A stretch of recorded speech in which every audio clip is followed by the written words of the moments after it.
President Trump, sir, your message to the Iraqi people with the new prime minister here, sir. Love Iraq. Do you think a peace deal with Iran? Well represented. This man just won a big election. They are very well represented. I can tell you that. Thank you very much. How about the Kurdish region, sir? Meeting, we're going to decide to do a little lunch. It wasn't scheduled, but we are going to do it on the fly because we have a tremendous chemistry together. The Prime Minister of Iraq has been amazing. He won an election that a lot of people didn't anticipate could be won by anybody else other than another person who was not, in my opinion, a good person. Not good for America. I don't think good for Iraq. And I played a role in, I mean, it was very important to me to have somebody get in there that can do the job and do it well. And we have a fantastic champion, a new champion. And he won the election very soundly, very conclusively, and he wasn't favored. But by the time they got to know him, he ended up winning. And he's going to be there for a long time. So I just want to say it's a great honor to have the Prime Minister of Iraq with us. He's been a great fighter and he's been a great fan of America. We'll be discussing that a little bit with you, but they have tremendous oil reserves. They have tremendous potential wealth, and they have tremendous wealth, not only potential. But he's done in a short period of time, he's changed that country so much, especially toward their thinking about the United States. And we have partnerships. Chris was just saying we have tremendous oil partnerships all of a sudden being formed over the last short period of time, and I guess you're going to be announcing them this week or next week, but massive, among the largest. So they have done a fantastic job over the last very short period of time, but they have a great leader, the new Prime Minister. He's a great leader. I think he's going to be there for a long period of time, and it's great to have you at the White House. Thank you very much. Thank you. Thank you. And he's a young man. He's young and he's handsome, which I don't like. I'm not happy about it. شكرا جزيلا. لقد عقدنا اجتماعا جيدا وقد دعوته إلى وجبة الغداء، وهذا لم يكن ضمن البرنامج والجدول الذي اتفقنا عليه، لكن هنالك كيمياء عظيمة بيننا وبينهم. رئيس الوزراء يقوم بعمل رائع.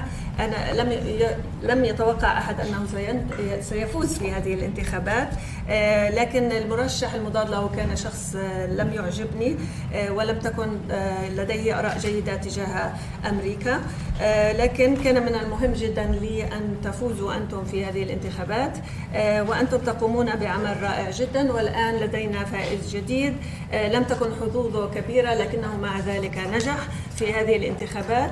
هو شرف عظيم بالنسبة لي أن أستضيف دولة رئيس الوزراء هنا في البيت الأبيض. هو محارب عظيم، وهو أيضا من المعجبين بأمريكا والولايات المتحدة. العراق طبعا دولة غنية لديها كثير من الاحتياطات النفطية، وهي دولة مليئة بالثروات، وفي وقت قصير تمكنتم من القيام بالكثير وتغيير، على الأقل تغيير شعور العراقيين تجاه أمريكا. وكما قال كريس وزير النفط وأشار إلى ذلك أن هنالك صفقات تجارية كبيرة في مجال النفط سوف يتم الإعلان عنها هذا الأسبوع. أنتم تقومون بعمل رائع وقمتم بعمل رائع خلال وقت قصير. رئيس الوزراء طبعا هو أيضا قائد عظيم، وأعتقد أنكم ستخدمون في هذا المنصب لمدة طويلة.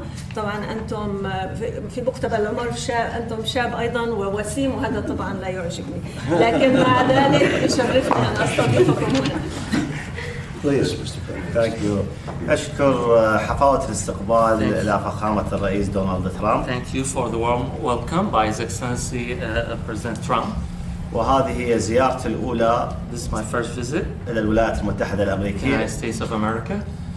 فهذه الزيارة لم تكن زيارة عابرة، This visit was not just like any visit. وإنما زيارة إعلان شراكة اقتصادية. Rather, it's an announcement of economic partnership تحدثت مع فخامة الرئيس where I talked to His Excellency. 30/9 سوف تخرج القوات By the الأمريكية 30th of September, the U.S. forces will be out of Iraq, وسوف تدخل الشركات الأمريكية. while the U.S. companies will be inside Iraq. ودائما تخلق العلاقة المجتمعية هي الشراكة الاقتصادية وليس العسكرية. While the social relations is about like economy, it's not like about like military relations. أنقل تحياتي I would convey my greetings من أقدم حضارة في from العالم the oldest civilization in the world إلى أكبر قلب اقتصادي to في the العالم biggest وتكنولوجي. economic and technology heart in the world. وأكرر شكري إلى فخامة And I الرئيس على reiterate حفاوة الاستقبال. my thanks to His Excellency the President for the warm welcome. Good. Well, thank you very much. Mr. President. Thank you, Please. Mr. President. I have a question for the Prime Minister. Go ahead, One please. to you, sir. If you allow me, I'm going to answer in Arabic. سمو بسعادة رئيس الوزراء، هناك طلب أمريكي لحصر سلاح الميليشيات بيد الدولة وكبح جماح إيران وعدم مهاجمة دول الجوار. هل هذه أهداف يمكن أن تتحقق قبل سبتمبر؟ And Mr. President, if I may, Who are you with? I'm with Al Arabiya. I cover the Middle East. I'm a White House correspondent. I'm the foreign Okay. Sir, is the military attack on Iran, is this a strategy to bring them back to the table? Or is it to degrade them so the regime will eventually fall? Well, we don't think we need the military there anymore. You know, it's a very a big operation. And what we do have is the oil companies are all going in now, and they're doing partnerships with Iraq, and they're getting along very well. The relationship is a whole big relationship where we don't need the military there. We're there to help them. We're there to protect them if need be, but we don't think that's going to be necessary. And their primary, I consider an opponent. They might have considered a friend, but I consider that an opponent was Iran, was a big burden on Iraq because they were the bully of the Middle East, as you know. And we were just talking about that, but they're not going to have that problem anymore because Iran has been very much destabilized, and really their military power is just a tiny fraction of what it was just 4 months ago. So they're not going to have that problem. I think that it's really, in a sense, it's given them freedom to do what they have to do. And I think that's one of the reasons that our oil companies are going in there at levels that have never been seen before. So. You want to answer? Yes, answer the question, sir. شكرا جزيلا على السؤال. Thank you for your question. ابتداء في منهاج الحكومي According to the program of the government, هو حصر السلاح بيد الدولة، is to restrict the possession of weapons to the state. وهذه نقطة أساسية And this is a basic point. ولدي قرار بها غير قابل للخيار. And this is like a decision, it's not an option. تم استلام We received أسلحة كثيرة من قبل بعض الفصائل، weapons by different factions, واللي يسلم سلاحه and whoever surrendered his weapon ويتحول إلى جهة سياسية ومدنية. turned into like a political or civilian. من ناحيتنا سيتم التعاون معه. We will cooperate with them. بعد 30/9 After the 30th of September, لا حاجة لوجود أي there's فصائل، no any need for the presence of any faction, لكون الفصائل because factions هي حاجة وليس مهنة، is a need, it's not a profession. وماكو مبرر لبقائهم بعد There's no 30/9. any justification for their existence after the 30th of September. إن شاء الله نهاية هذا العام أو بداية العام So hopefully القادم by the end of this year or by the beginning of the next year, سوف نعلن أكبر مؤتمر السيادة الوطني. the sovereignty conference is the biggest conference in the region. قرار العراق بيد العراقيين، The Iraqi decision is by the hand of the Iraqis only, وقواتنا الأمنية قادرة على حماية and أراضيها. our security forces are capable of protecting their borders. بعد 30/9 So after the 30th of September, لا نسمح لأي جهة تحمل سلاح خارج we نطاق الدولة. never accept for any entity to carry weapons outside the control of a state. Thank you, President Trump. I have two questions. I was wondering if you could explain your changing thinking on the Strait of Hormuz, applying a 20% fee. How did you get to the decision you just Yeah, announced? so when I put that out yesterday, because we've been doing that for many, many years, it was never fair to me that we would be guarding the strait when we basically don't take anything, we don't need the oil at all. And it wasn't important for us, but it was important for allies, it was important for people that we get along with very well, including the major Gulf state countries. So I put it out yesterday, I thought it was good. I was called by different people, different countries, kings and emirs and all of the people that we all know and we all love, and they've been very strong partners. And they said, we'd love to do it a different way. We'd love to invest in the United States with billions and billions of dollars and continue our record setting, because there's never been a time like this with the United States, with the factories, with the plants, with everything else. And we would like to invest tremendously in the United States as opposed to charging a fee. And I like that actually, because I don't think anybody should be able to charge a fee for the straight or for any other straight relationship in terms of other sections of the world. I don't think anybody should be really in that position. But we were doing it as a reimbursement. The Gulf states are going to invest a tremendous amount of money into the United States, and that was very satisfactory to me. I think it's actually much better. If I could also ask, are you aware of why the FBI is looking into Senator Graham's death? Have you gotten any updates on why they were at his home? Well, I don't know why, because I think, he had a problem. His father had a very similar problem, as you know. It's very unique. At first I heard it was clogged arteries, because he did have clogged arteries. He had a problem with that. He was, I wish he took better care of himself. I say, you can solve that problem, but what happened is actually something that's very hard to detect. It was not related to any blockage. It was a totally different thing. And supposedly, and I've watched all the medical reports, I've had the doctors from the White House come in and explain what happened. And this is something that is almost undetectable. And if it happens, there's not much you can do about it. It sounds unfortunate, but there's not much you can do about it. If you look at his father died of the same thing at about the same age. So there was not much. They say it's almost undetectable. You can detect it by if you have a very bad back. That's a sign. It's a bad sign. So if anybody has a bad back, it's a pretty rough thing to think about. But the fact that's one of the primary signs. And he would tell me he had a bad back. But little did anyone realize it was for that. So, and when that bursts, which it did, it burst. There's not much. So I don't see a lot of evil there. I know there's all sorts of conspiracy theories going along, and I don't think the FBI.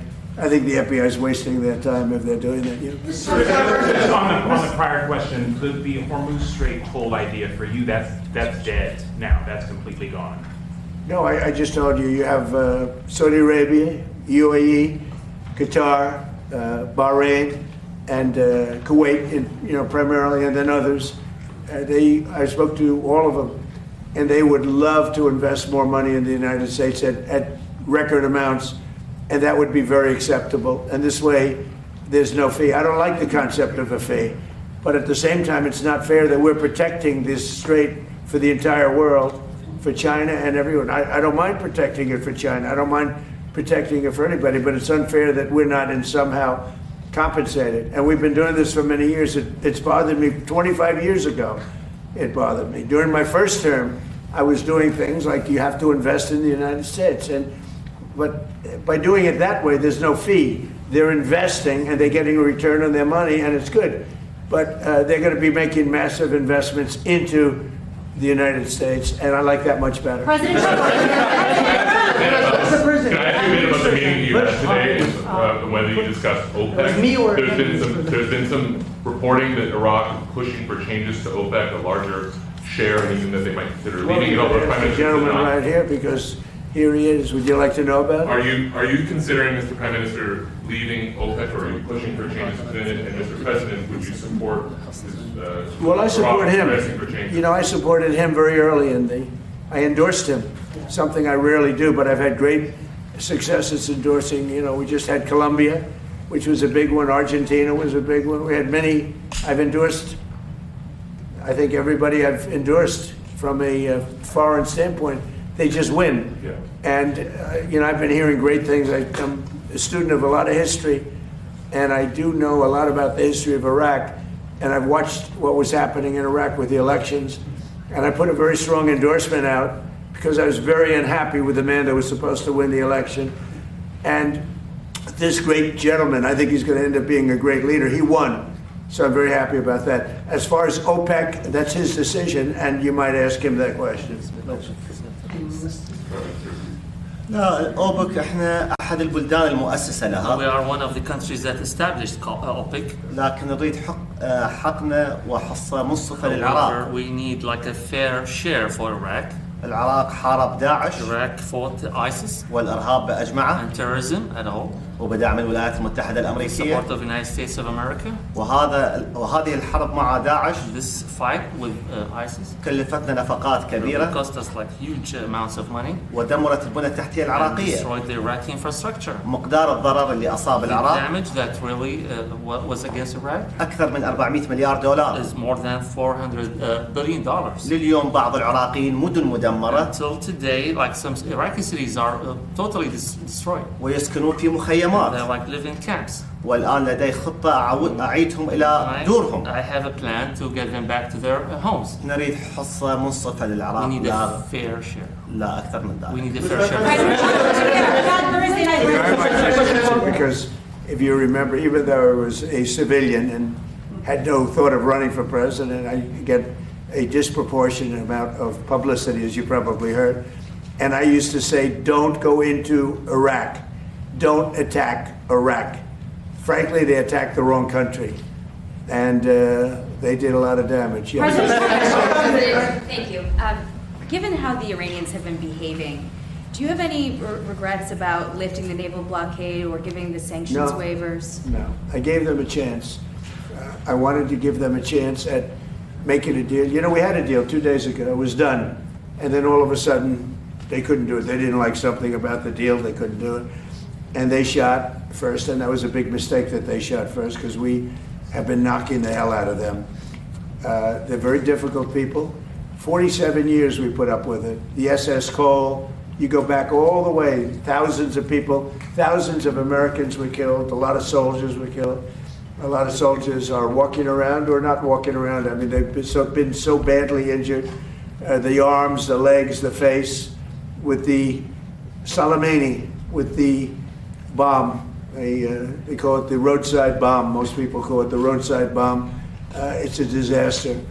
And I killed him in my first administration. Had I not, it might be a different story today. He was a mad genius. He was probably a madman, but he was a general, and he had total control over the country. And I actually think the leaders of Iran were afraid of Soleimani. But I killed him. And by the way, with him went a very bad person also. They happened to be meeting each other at the airport.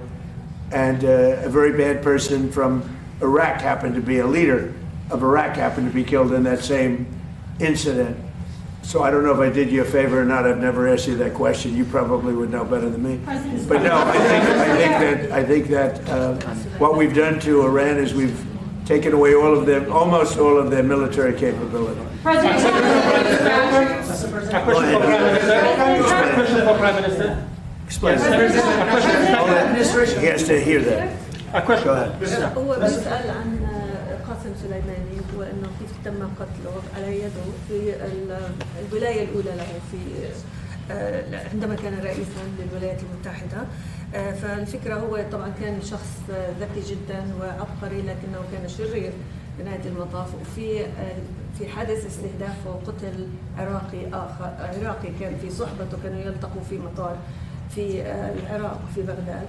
فهو بيسأل هل هو كان عملكم خدمة أم لا؟ ما هي النظرة بالنسبة لمقتل سليماني؟ أنا في ذاك الوقت لا أمارس At السياسة. that time, I was not in politics. وأريد كل جيتي نتحدث عن المستقبل إيش راح In نسوي. my visit, I'd like to talk about the future. شبعانين من ماضينا Because القديم. now, we are fed up with the past. A question for Thank you, Mr. President. Mr. Kurdish here. Mr. President, thank you for your time. Last year in May, the Prime Minister of Kurdistan region, Masroor Barzani, signed about $110 billion in energy deals with U.S. companies here in Washington, D.C. Right. Mr. President, if Baghdad and Erbil work together better, that investment could grow. What is your message and advice to the leaders in Baghdad and Erbil to work together. Why I'm asking this question? Because you are our miracle makers, Mr. President. I love this question. It's my favorite question so far, by far. Thank you very much for the question. Look, Baghdad, I think, and I and this country, we're going to make some tremendous music together. We haven't been dealing very much over the last 4 or 5 years with the previous administration. Iraq has tremendous potential because of their oil and because of other things, but because of their oil. And we're going to be doing a lot of deals. We're going to create a lot of jobs for both countries, and we're going to be taking out a lot of oil. A lot of oil is coming out, and the American companies are doing it. Mostly American companies now. They don't want to do business with others.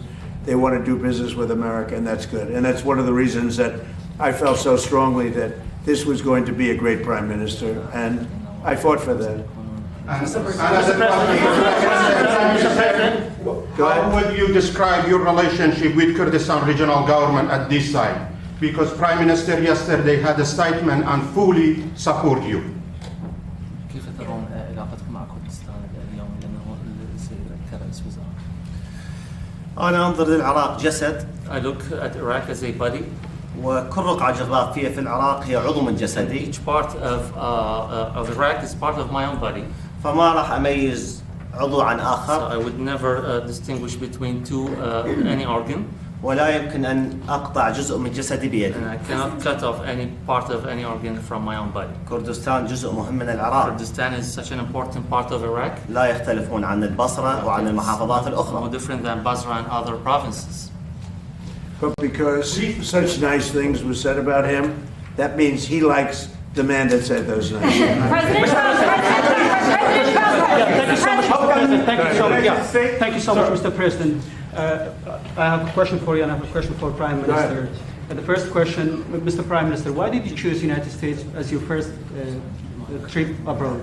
And what steps, concrete steps, do you take when you go back to Iraq to make sure that the agreements you are reaching in Washington, D.C. implemented?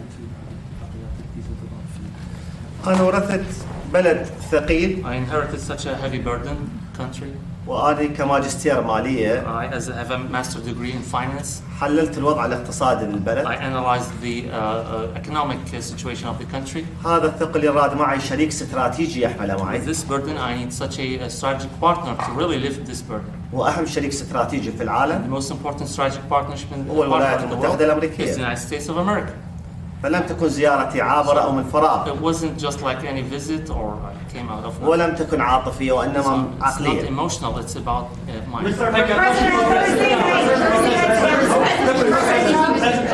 Inflation slowed to 3.5%. Yeah, thank you. Will this trend hold now that strikes on Iran? I think so. I think it's going to. Inflation's down. We inherited the worst inflation in the history of our country. They say 48 years. It was the worst in the history of our country from Biden, Sleepy Joe. He might have been sleepy, but boy, he could create inflation like nobody. And I inherited that, and I got blamed for it, and it's not my fault. We are putting it to sleep. And we've done a great job, Scott and Howard and Marco and even Pete, because he's watching his dollars, right? But they've done a fantastic job. We've all done a fantastic job. So we had the worst inflation in history and the history of our country. I mean, we had months where it was 9 and 10%. And now we have a report just came out. It was just released. Thank you for bringing it up. But the report was incredible. Inflation is way down. That means prices are coming way down. And we're doing a great job. Remember that for the midterms. I say to that camera, remember that because nobody else could do it. Prices are way down. Prices are coming way down, and we're going to bring them much lower yet. President Trump, people around the world and around the nation are anticipating your big announcement on Thursday night regarding election machines and integrity. Can you give us sort of a sneak peek about what to expect and tell the Well, audience I'd rather in America? save it. It will concern that subject. We'll have a couple of other things to Why say should people also. watch, though? But I'd rather save it. But it's really big news. It's really, really big news. And our country has to shape up. But that's what we're going to be talking about Thursday is it doesn't get bigger. because without free and fair elections, you don't have a country. We'll be discussing other things too, but it's going to be a very big announcement. Yeah. Mr. President, your administration pushed hard to shape Iraq's leadership and tied U.S. support to disarming Iran-backed factions. With the September 15th deadline weeks away, what happening in Baghdad misses it? And does the U.S. troops withdrawal from Kurdistan region still proceed on schedule? I think everything's on schedule. We have a great, here we are. I mean, we're right now, I even called for a lunch that wasn't scheduled, okay? So in that way, but no, we usually, I don't think I've ever done that where we didn't have lunch. I said, let's have lunch. You know why? Because I like them. At least in lunch. I like them. So I think that's all going to work out very well. Yeah. Sir, do you want this Russia sanctions bill signed within the next week or two, and will you sign it? Well, I know that Lindsay wanted it very badly. I think they may be adding Iran to it. They're going to add Iran, which is a very big thing. If they did that, they may add Hezbollah too. Just put them if you do business with Hezbollah. So we're looking at that, but they're seriously thinking, and this is in honor of Lindsay. This was his thing. He wanted this more than any other thing. You know how he felt. And there's a good chance that it gets done, but they'd like to add Iran, and they'd like to add Hezbollah to it. That's what I'm hearing. So. And if that means secondary sanctions on China, India, well, we'll have to look. That hasn't been discussed. Mr. President, Mr. President, my question for you, the Prime Minister, al-Zaidi, has launched a campaign to bring weapons held by militia under the control of the state. How does your administration support him to accomplish this vision? And my second question, how do you envision the future relations between Kurdistan region and Iraq? I think everything is going to work out. I think people are, the Middle East, believe it or not, is coming together. We're getting rid of the bully of the Middle East. Iran was the bully of the Middle East. They bullied Iraq. They bullied every country. There was fear all over the Middle East with other countries. I understand that, but there was fear.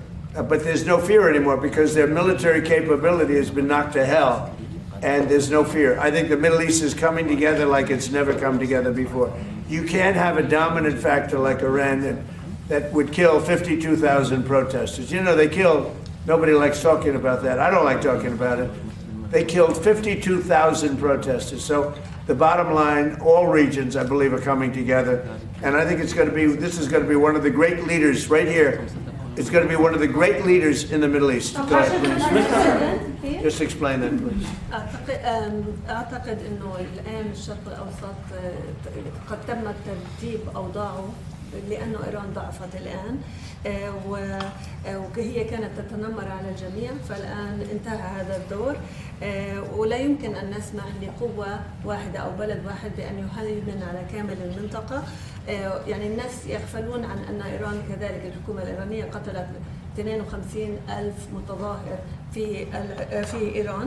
طبعا نحن لا يمكننا نحن لا نتحدث عن ذلك، وأنا نفسي يعني أنا الرئيس أكره أن أفكر في هذا الأمر، لكنهم كذلك. والآن انتهى هذا الدور ولم يعد لإيران أي دور في التنمر على أي من جيرانهم. I think we could go into this for a long time, and the bottom line is that we have a fantastic relationship with many countries now. I just came back from NATO. Many of you were there, and you saw how that worked out. It was a phenomenal. It was a love fest, to be honest, and they loved the United States. They even like me, but they love the United States. And we're going to cut costs there by hundreds of billions of dollars, maybe. But the NATO event was incredible. Today's event is incredible. This is a potentially really great country, and many people would say it's a great country. We're helping it. We want to help it. We have a fantastic relationship with the new Prime Minister. He's a strong person. He's a very brilliant guy. He's very much acknowledged, or he couldn't have won that election. That was a highly competitive election, and he went out and won, and it's a big story. I mean, it's a big, big story. And I just want to say that the United States has never done better. We're doing well. You know, more people are working today in the United States than at any time in history. We have more things being built. Factories, plants, AI, automobile plants are being built at record numbers, more than we've ever had ever before. The tariffs have been used very judiciously and properly, and companies are pouring in, and countries are pouring into this country to build factories, because when they build them, they have no tariffs. And we have numbers $19.2 trillion. As an example, under Biden, it was less than $1 trillion for 4 years. We're at $19.2 trillion for 12 months. Nobody's ever seen anything like it. Our relationship with Iraq is, I would say, it went from being not so good to being outstanding. And we're going to have a long-term relationship with Iraq. We're going to have a long-term relationship with a man that will be a great leader. Mark my words. I knew what I was doing. This man is going to be a great leader in the Middle East, beyond Iraq. His influence is going to spread all throughout the Middle East, and we're very happy about it. And we're very happy to have you with us. Thank you very much. Mr. President, now that you're the Prime Minister. I just want to, I don't think there's anything much else you can ask us. This is a very important meeting. It's something I've never done before. No lunch was scheduled. I said, let's have lunch. I've never done that before. Sometimes we'll have a lunch scheduled, but I've never done this, right, Susie? This is a first. So I have no idea what we're going to be eating, but it'll be fun. But we're doing it because we like the people that we're with. Thank you very much. Thank you.